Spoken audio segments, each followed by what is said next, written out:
Daddy, look at the picture I drew. I put on my best, praising my son's artwork face, and looked down at the picture he had drawn.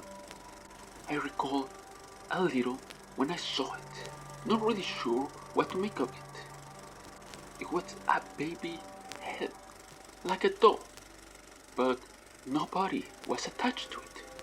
The hair was gone, nothing but dots on the scalp, and the eyes were missing, staring openly. A big silver loop like a smile ran through the head, and the bottom was covered with little metal legs, like spider legs. I looked at it for a minute, wondering what this horrible thing was, but suddenly it came to me, and I felt silly for being anxious. Good job, buddy.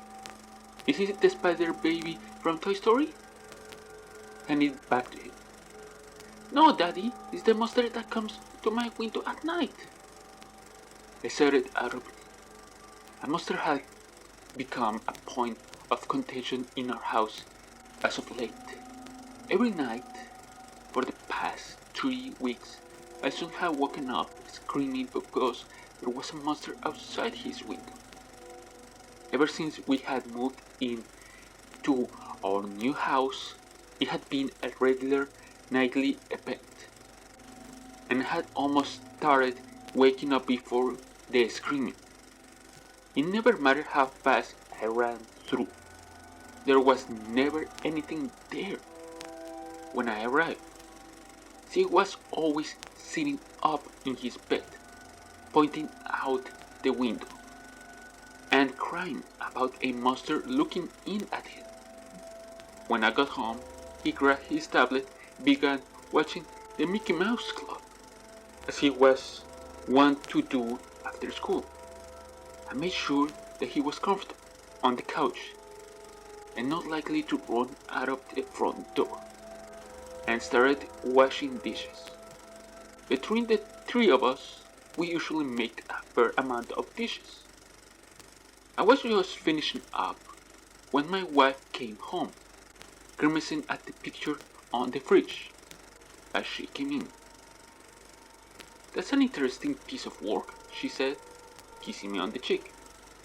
Apparently that's the monster that had been waking him up every night, I said, making her frown as she sat at the table. Oh, the monster again? It has had to stop. We have to do something. I shrugged, tossing the dry rag into the sink.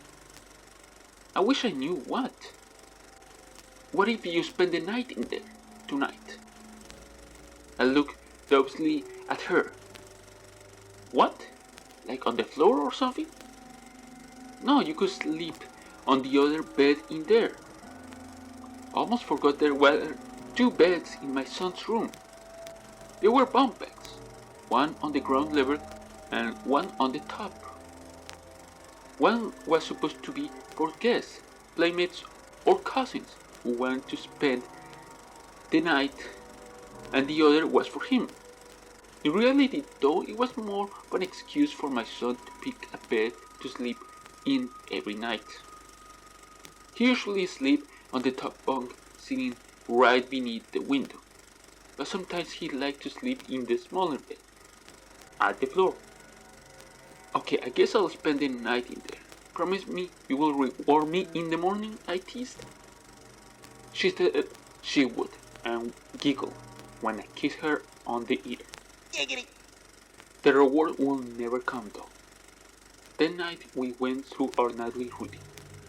After dinner we brushed our teeth, put on our pajamas to get ready for bed. I picked up the book and directed him to the loft bed, though he grabbed my arm and shook his head.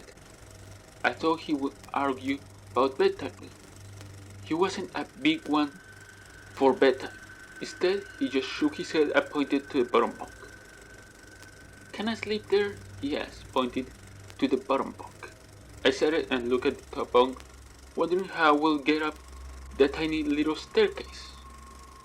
One look at my son showed knew something serious was going on. He looked scared, too scared for a kid his age, and I was slowly kind of scared myself. What was so scary about this bed? This wasn't the first time he balked at the idea of sleeping in the love bed, and I was kind of hesitant to climb in it. I got over this quickly and told him he could sleep at the bottom bed if he wanted. We read our Clifford book, and I turned off the lights, hanging up to the top bunk as I snuggled down to sleep. For a few hours I slept fitfully. I was awakened in the dark of the night by a light scratching at the window. It wasn't a loud scraping. It was soft, like something rubbing lightly against the glass as it attempted to get my attention. Maybe a fingernail, maybe a knife tip, but it was consistent in its effort as it rubbed. After the picture earlier, my tired mind conjured an image of a baby head with metal spider legs scrambling at the glass. In my dream, it dug perfect grooves into the glass, like a jewel tips tool in a movie. It was making progress through the window.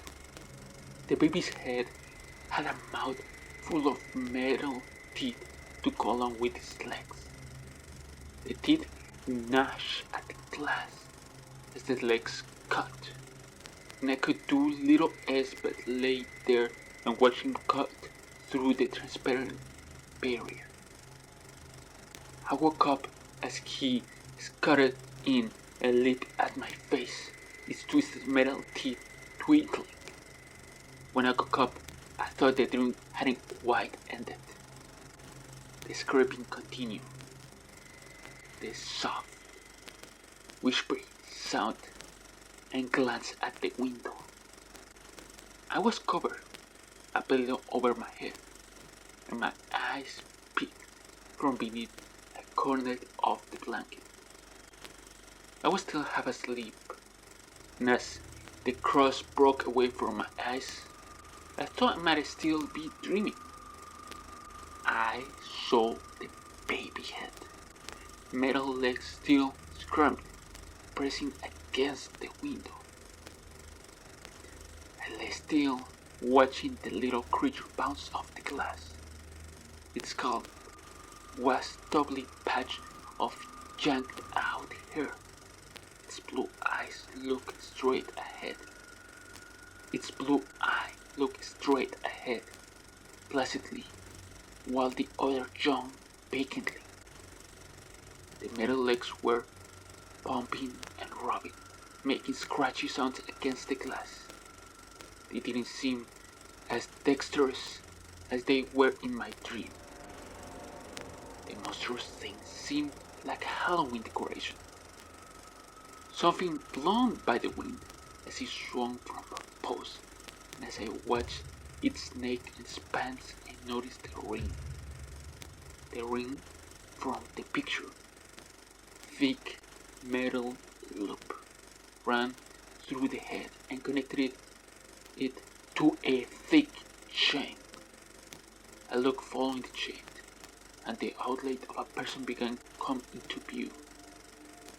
He was framed perfectly against the privacy bushes in front of my windows. His clothes bending seamlessly.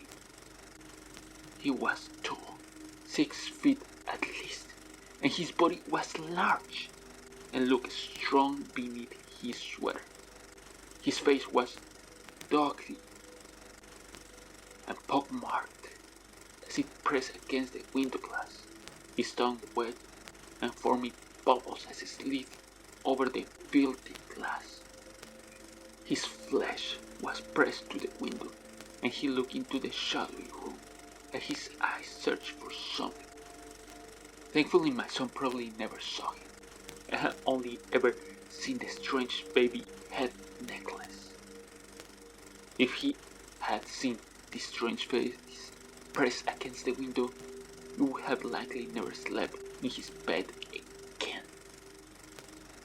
The man's eyes found mine suddenly. His grace looked sobering a little as he realized that I was not my son. He locked eyes, and I am ashamed to say that I did not deliver some piercing look that scared him away. I was just as scared as my son was every night before he started screaming in my dazed and fearful state. We stared at each other for a count of 5 before he broke and ran off into the night.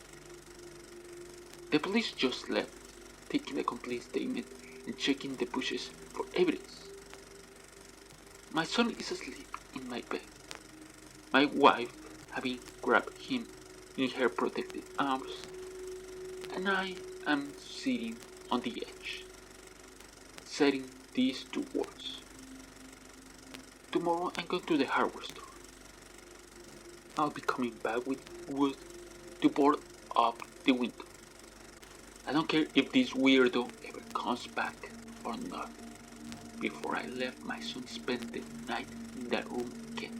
I will make sure that no one can ever peek through the window again.